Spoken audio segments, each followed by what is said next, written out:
What's up, everyone? We are back on episode 5, and we have a special guest today, Randika, who's actually recently competed and he ended up placing in all his divisions. And today we are going to talk about his journey, how he actually accomplished this accomplished this achievement of competing for the first time, and what was his experience. And that's exactly what we are going to be talking about. So let's actually welcome Randika to this Beyond Pitches podcast. So Randika, how are you doing today, and how are you feeling after the competition? Hi Tilna. Hi guys. First of all, thank you very much for inviting me for this podcast. I'm really glad and honored to be featured in this podcast with Tilna, my trainer. So talking about my current feelings, I feel accomplished a little bit and relaxed a little bit. Just enjoy some food. Just relaxing a bit. Yes. Life is So good. before the podcast, we were actually talking about the recovery process and how he's supposed to actually go ahead for the next 6 weeks. Because the reason being, when you are competing, it's not, your process doesn't end once you actually get to the stage, because you're actually going through a very low body fat percentage, which is actually very uncomfortable, and it's not a place you should be staying for the rest of your life, because that's one of the mistakes I used to make in my fitness journey when I competed. And that's where you actually start a binging cycle, and it actually develops into a bad relationship with food. And these are the aspects you need to actually recover within the next 6 weeks. So Randika, we are actually focusing on putting on around 5% of your weight for the next 10 days, and he's not supposed to be working out whatsoever. So we are gonna actually focus on recovery right now. But Randika, so let's actually go ahead with this podcast and tell us about your journey, how you started your fitness journey, because as I know, you were once overweight as well, long time ago, right? Growing up, let's talk about a little bit about the school days. I was a little bit of a chubby kid. Growing up, I was the fat kid in the group. A little bit fat, and not that much. I mean, not huge, but chubby kid. And I wasn't sort of doing any sports, sort of physically challenged, very tedious sort of physical sports during my childhood. So because of that, maybe because I was I used to be a chess player, and I took part in a lot of competitions, but it's not very sort of physically challenged sort of activities, but I was mentally sort of pushing my boundaries, but not physically. Because of that, I got a little bit of fat, and after levels, so I was a little bit more I wanted to change my physique. So that's my origin story, and then I joined a gym, and the rest is history. So basically, I learned a lot from that point onwards up to this point. Yes, because there's actually a backstory as well for our journey together. Before you actually joined 2024, again, you actually learned a few things during the 5 years, because initially we actually aimed at competing in 2019 before the pandemic, right? That was actually a process we went through, and then pandemic happened, so there was no competitions. And then it actually led you towards working on your physique on your own, because at the time you were actually doing your PhD, right, as well, right? So now you recently completed it, and so tell us about that. Because one of the things you had in your coaching application was the fact that you were already saying that it's okay to stay in a off season for 2 years, and you understood the process, because most of the clients I work with do not understand that. They want to build muscles in 12 weeks time, they want to compete in 12 weeks time, but they have no idea what the process is. Because you are one of the examples shows that it takes 1 year at least, not at least 1 year. Some of them it could be 5 years, but it needs 1 year at least. That's the benchmark. I know we had athletes who've done it in 6 months time, but those were athletes who were already seasoned, they have competed before. And for a person who's actually starting the process, it's a different journey, right? So tell us about that. What were you doing for that 5 years after the pandemic? So as you said, it's a really good point, right? So I made the mistake as well, right? Because everyone wants to have six packs, when you start the journey, everyone wants to have the six pack, and these unrealistic expectation, I would say. within like 1 year to 2 years. I mean, not even like 12 weeks probably, right? I mean, that's the trend. Yeah. Everyone wants to have like this ripped six-pack kind of like this stuff. So I mean, I had those things, but if you're in the game for like long time, you understand the concept. No, this is not how it works. You make mistakes. I mean, along the journey, I made a lot of terrible mistakes before joining you. So I had that background, as you said. And even in 2019, I was doing very well with you dieting wise, because at the time, at that coaching application, I was like, I wanted to compete within like 16 weeks. Yes. Okay. Yes. So that was my initial sort of like, I thought it's possible because I know the basics. I mean, I know means exercise wise, I was okay. Diet wise also, I can do something. I could do something. So I thought, okay, competition means you just have to lay down for like 16 weeks and then compete, right? Yeah. So at the time, I had that mindset, but it went down a little bit bad because of the COVID and everything changed after that. So I learned a lot during that because I gained back. I mean, after the COVID, after your coaching sessions, I mean, our program. So basically, we couldn't continue it because of the competitions were not there. So I binged a lot after that. I mean, most of the people, because of the COVID, everyone was locked in houses. So I was binged a lot, and during that process, I learned a lot. Right? What's this binging, and it was terrible. Yeah. So after that, after like 3 to 4 months, you recover, and then I slowly build up my own habits and stuff. Yeah. And then during that period, I really understand really what this is all about. It's about the journey. I mean, you have to enjoy training and nutrition, whatever you lifestyle one. You have to enjoy your diet and the lifestyle, the training. So that's what happened to me during that period. And then I wanted to take it to the next level. Yeah. That's why I wanted to have you once again to push it through and get it done when it comes to competing. Yes, that's what happened. Exactly. Because you mentioned that like I don't need the results in 12 weeks time. Specifically in the application when you join back again in 2024 is the fact that like I learned it the hard way, so I want to do it right, and it's okay for me to like go on a long off season. So you actually did everything. Like for example, like when it came to like your training, you're progressively overloading, and you realize that we don't need to change your training plan every 4 weeks. It's just the small adjustments you need to make in order to increase your training volume, which was required, right? So how did you actually ended up learning it? Because that's what you study when you are doing your PhD, right? Is that what you're studying at the moment? So yeah, I mean, in my PhD, I was focusing on like in a PhD, normally you focusing on very tiny sort of a subject matter. But in this case, I was only focusing on the lower leg muscles and how these like connective tissue around them, because we know that it's not about the muscles, right? Muscles create the forces, but you need to have strong connective tissues to transmit it to the bones, right? So that's why we get a lot of joint pains and stuff. Because tendinitis, because if you have those kind of connective tissues are unhealthy, you can't transfer that force effectively into bones. Yes. So that's the problem, right? Everyone, like, we have a lot of research done in the muscles, but the connective tissue wise, the research, because it's very hard to image using conventional MRI, like CT scans, connective tissue, it's very thin. Now we have developed some technologies with the AI and stuff. Now we can like use those scanners to get some real good images of connective tissues as well.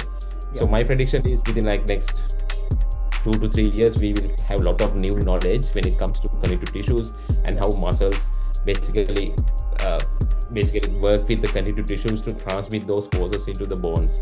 So still that area is kind of very novel.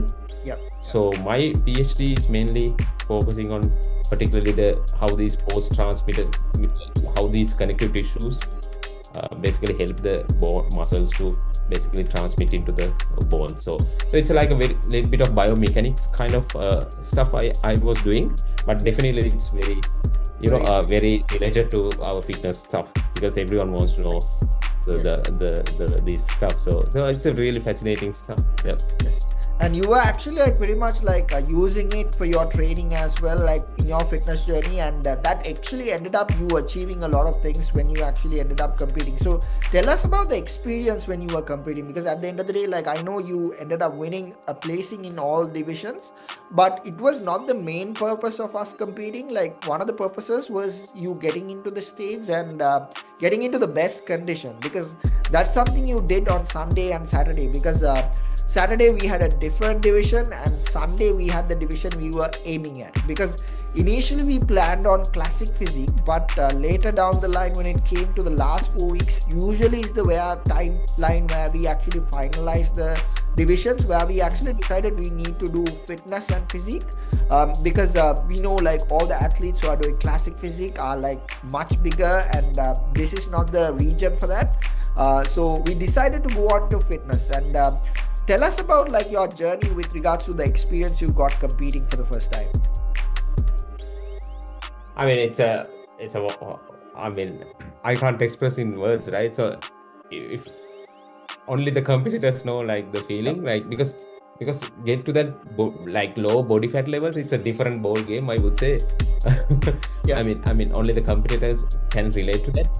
And I mean, it's all about, for me, because it's a very subjective sport. Because at the end of the day, there are a panel of judges. They just judge you, right? Yeah. So we don't. That's the only part we don't have the control in bodybuilding, I would say, because the meals you are getting, the training you are done, everything is within my control. It's not a team sport. I mean, yeah, that's what I like it, because I can control most of the things, not the judgment, right? Yeah.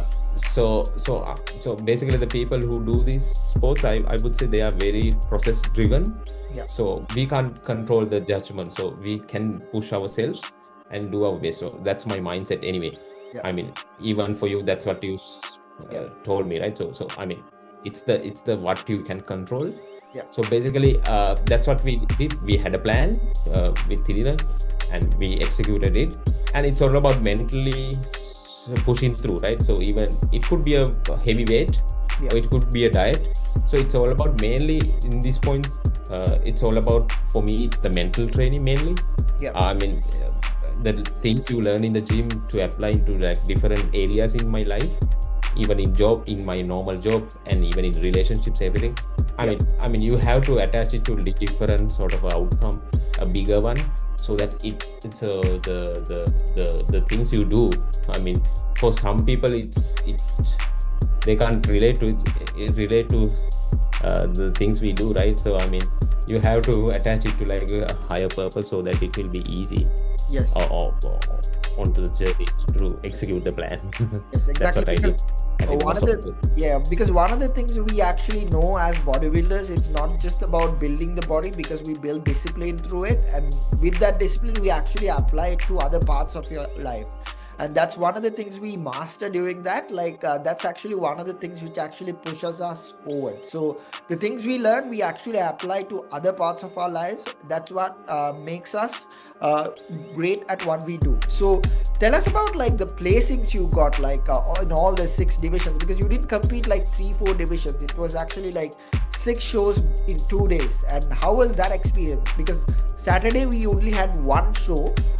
That was actually for you to get used to the stage, and you did great with that. And Sunday we came in strong, and your conditioning was actually much better on Sunday than Saturday, because we were actually doing fitness, and your veins were popping up, and your tanning was much better, and like so many things actually fell into the right place on Sunday, right? Yes. So I mean, as you said, we initially planned for like physique and classic, but you know, I mean, when you diet it down, only you will really see the shape and then the competition, and you have to decide what to do. And so basically the plan is to fitness, going all in with the fitness. So that was the initial plan, definitely, because my structure, we plan to like go all in with fitness. But definitely we plan for like some physique divisions as well, and see how I'm going to place. And it's going to be a warm up as well for the Sunday final. So that's what we did. And I mean, physique guys are like yeah, they are a little bit.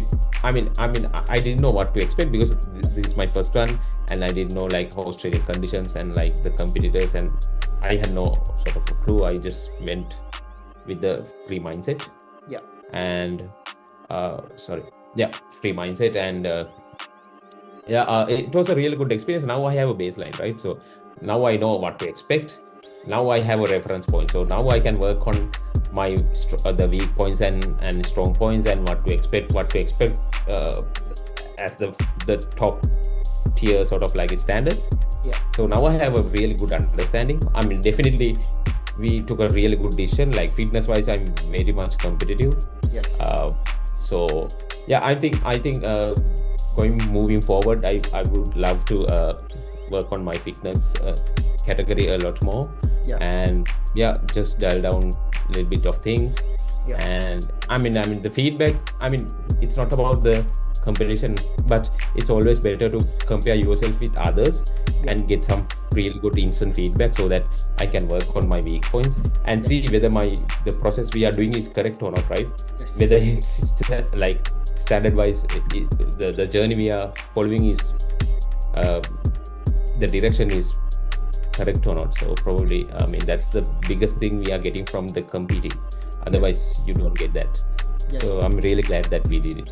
Yes, exactly. So tell us about like your placings. Like I know like being second place 4 times in 4 divisions was a little bit of a tough thing. I've gone through that as well, like because you actually like feel that like a factor where that you were like little bit short towards being first.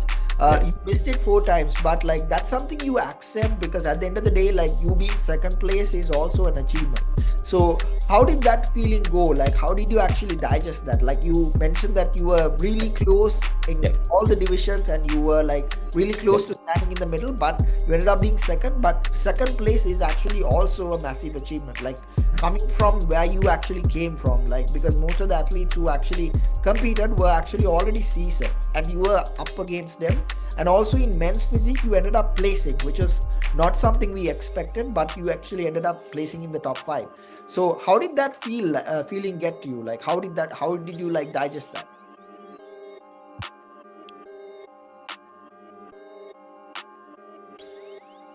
Yeah, looking back, so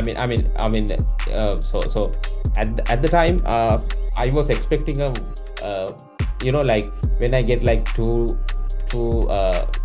second places, I thought like I was very competitive and I might get a first place, because you are keep on getting second, and I thought like I might get I had a little bit of a hope because of that. Yeah. So but always, like in this sport, like if the same person showing up, the it's very hard to change the game, right? So because it's like even everyone has a fixed sort of like a decision, because I was for the most of the second places I got for the overall champion. So it means if he doesn't show up, I might be the champion, right? So it's a different, it's a very relative sort of like whether you are a champion or not, like whether you're first or second depends on the others, right? So looking back now, I'm pretty much okay with that. And second place is really good as well because it's all about reframing. Because now I have a more hunger let's say I got first in everything, so then it might like I might think that I'm the best, and like I might not have that hunger that much. Exactly. But now I have something to aim for if I want to. I'm not I have a lot to improve on. So and also for the physique one, as you said, like I was the smallest guy in there. Like to place I lost to even in there, like if you look at the lineup, they are all like top 3 in the overalls as well. So I would say it's a really good, impressive result when it comes to 5th place in the men's physique. As well. It's a very encouraging kind of a result looking back, I would say. Talking about the placings, so I competed in 6 the division 6 competitions. In the Saturday, I was took part in the men's physique, the only competition I did, which is men's physique rookie. which I placed in 5th place. And in Sunday, I took part in men's fitness 30 plus category, where I placed 2nd. And then Rising Star, men's fitness Rising Star, I placed 2nd once again. So the men's fitness first timers again 2nd place. Men's fitness novice again second place. The 4 2nd places. And then finally the overall, which is I placed 4th. Yes. So so those are the 6 shows placings I got. Yes, so that's actually a massive achievement, like considering where he came from, because he actually ended up being 2nd place for the overall champion. So he was actually going for war against people who've been doing it for a long time. And I've seen those athletes competing before, and you actually gave a great battle on this stage. Because how was that experience? Especially there was this one division you had to keep on posing for I think it actually went on to 3-4 rounds, where you actually ended up being 2nd place. How was that feeling? Were you getting cramps, or were you actually having a tough time? How was that feeling? Yeah, I mean, it was testing me a lot. Going forward, I would have to train. I would have to pause a lot. Yes. That's a really good experience. You know what to expect in tough rounds. You have to work on your fitness. Fitness wise, pausing fitness. Yes. That's a really good wake up call for me. Yeah. I'm really glad that it happened. Judges are they have a discussion. They just want us to pause, and they just had a discussion for lengthy discussion. So that's always tough, especially when you are it was a really good experience. When you are holding on to a pose and judges are only talking and they are not looking at you, it becomes really hard to stick to the pose sometimes. But you actually did great. So when it came to posing, you had a coach who was actually Justin, who actually helps all the ICN athletes to actually get into the best shape, best posing routine, because he's one of the best posing coaches I have seen. So I even actually got help from him when he came to my competition last year, where I ended up winning my pro card. One of the reasons was actually him doing my posing this time. So how was your experience with Justin, who actually did your posing? How was he as a posing coach? How did that go with you?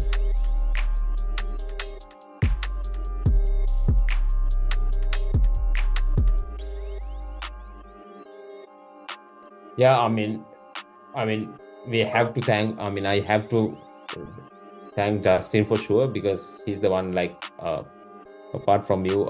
He's the one who's teaching me the ABCs of posing. He has done a really great job.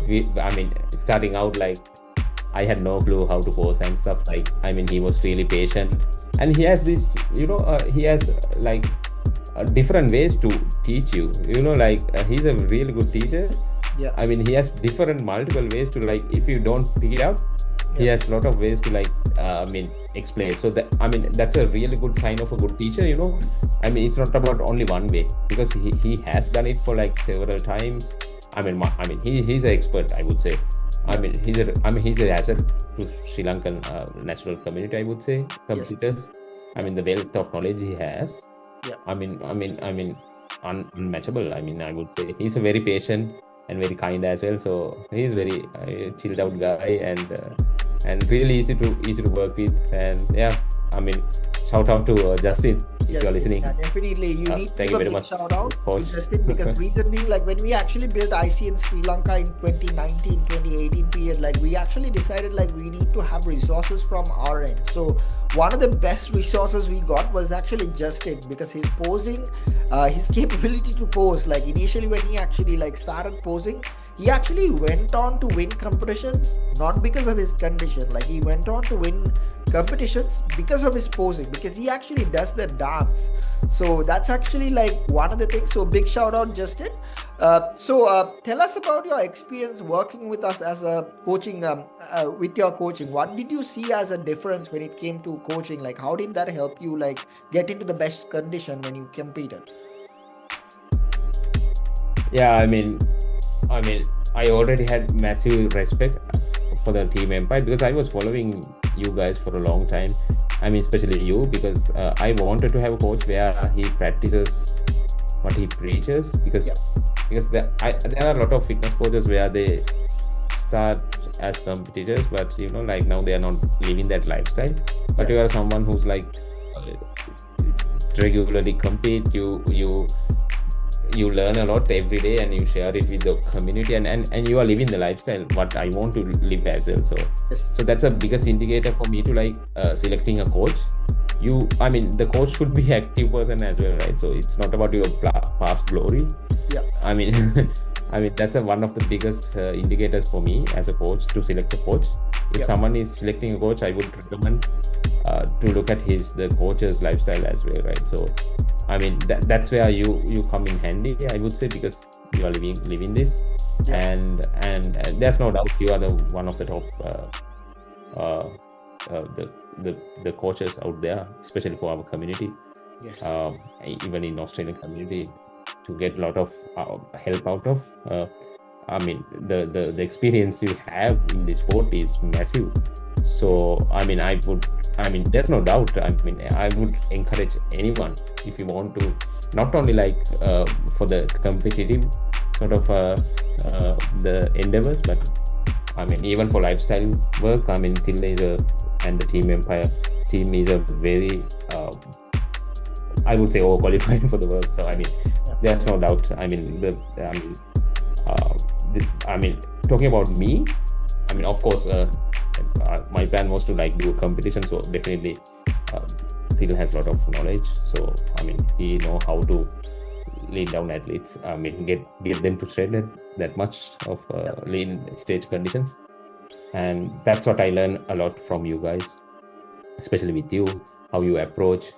And the nutrition, especially the nutrition wise, it has to be tailored to like individual, right? So it's not about you can't have the one fit all plan for everyone. So it depends on your everyone's biology. So for that, the coach has to have that knowledge. Yes. And that is where Thiel came handy for me. Even the training wise, posing wise, every aspect of the competition. So Thiel helped me. Yeah. Even entering the divisions. Everything, photo shoots and stuff. So he helped me a lot with everything because he has that knowledge. So I would highly recommend him for anyone who's want to compete, as well as for any fitness endeavors. So shout out to you, especially. Yeah, thank you so much, Randika, for joining in, and looking forward to seeing you recover for the next 6 weeks and get your system back in order, because that's something like we need to focus on. A lot of people ignore this part, which is actually the crucial part. So even Suhail called you and like told you like the fact that this is the part which is the most important part, like where you need to get your system back to normal, because when you compete, it's actually a once in a lifetime thing for most individuals. Once you compete, the journey isn't done, because you still need to actually go through a process of recovery. So good luck, Randika. So looking forward to working with you in the future, and maybe as a coach as well. So looking forward to like going through that journey. So thank you so much joining in, Randika. So thank you so much, and looking forward to working with you in the future. So any last advice for anyone who wants to compete or like wants to go ahead with a competition if you are a complete beginner?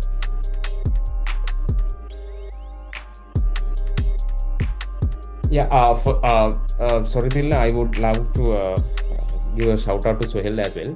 Yeah. And he's an amazing person. Always, Suhail is been a part of Team Empire earlier. Yeah. He was the one who's sort of like encouraging me to he has wealth of knowledge as well. He achieved a lot during this short period of time. He is very passionate about this, so I exchanged a lot of ideas with him, and he helped me as well. So shout out to Suhail if you're listening to, and one of the best athletes in the country. And so that's about that. And talking about the last message I want to convey to the people who wants to compete, I would say listen to your coach.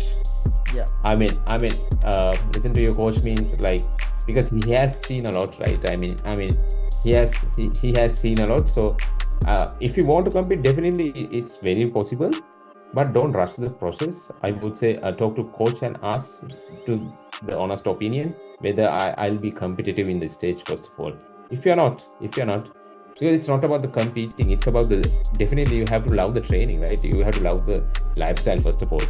I mean, you can't compete without loving the training and the nutrition. Whatever you eat, you have to enjoy it. Yes. And if you're someone like that, if you can at least do it for like 1 year, 2 year without the instant gratification, I mean, then you can talk to your coach and ask, definitely, can we compete, or like, can we make a plan or something? Yeah. If he says so, definitely, I mean, it will happen organically. If you like, if you like the training and the nutrition, yeah, and you love the sport, it happens organically, I would say. So with the right mindset, right coaches, you can compete. I mean, it's just a matter of time. It's not about the result, I would say. I mean, just loving the process, and it will happen organically. That's the last message I want to give you. Yeah. So thank you so much, Randika, and hope you actually get the recovery process done very soon. We just finished your macro breakdown and you got a lot of food to eat, but we actually like strategized it to make it more enjoyable rather than like you having a lot of sugary items or excessively in a lot of things. So that's where we are actually heading towards, because that's the most important part once you actually finish a competition. So once again, thank you so much, Randika, for joining in, and look forward to seeing you in the future. So good luck with your fitness journey. Hopefully you will definitely compete again within the next 5 years. So talk to you soon, Randika. Thanks for joining in, everyone. We'll be back again with another podcast episode next week.